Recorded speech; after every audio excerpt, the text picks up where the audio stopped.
मध्ये पुत्रदा एकादशी जी काही आहे ती उद्या 23 ऑगस्टला रविवारी असणार आहे। त्याच्यामुळे त्या प्रत्येक आईने ज्यांना मूल बाळ आहे, ज्यांना आपल्या मुलांसाठी उपवास करायचा आहे, पुत्रदा एकादशीचं व्रत करायचं आहे, सेवा करायची आहे, त्यांनी उद्या 23 ऑगस्टला रविवारी उपवास, व्रत, सेवा सर्व काही आपल्या मुलांसाठी करायचं आहे। ज्या जोडप्यांना संतान प्राप्ती होत नाही आहे, त्यांना सेवा चालू करायची असेल, व्रत करायचं असेल, त्यांनी सुद्धा उद्या 23 ऑगस्टलाच करायचं आहे।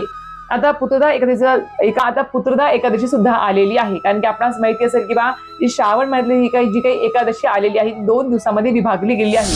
उद्या 23 ऑगस्ट आणि परवा सोमवारी 24 ऑगस्ट म्हणजे 2 दिवसांमध्ये आपली जी काही एकादशी आहे ती विभागली गेलेली आहे। आणि त्यानंतर आपल्या ज्या आईना ज्या महिलांना आई होण्याचं भाग्य लाभलेलं आहे, ज्यांना मूल बाळ आहे, त्यांनी आपल्या मुलांसाठी काय करायचं ते आपण सर्वप्रथम बघूया।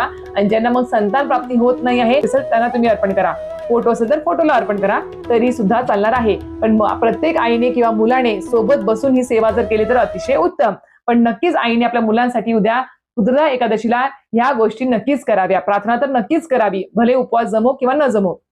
आता येऊया मेन मुद्द्यावर, ते म्हणजेच काय, ज्या जोडप्यांना संतान प्राप्ती होत नाही आहे त्यांच्यासाठी, किंवा गर्भ राहतोय पण तो गर्भ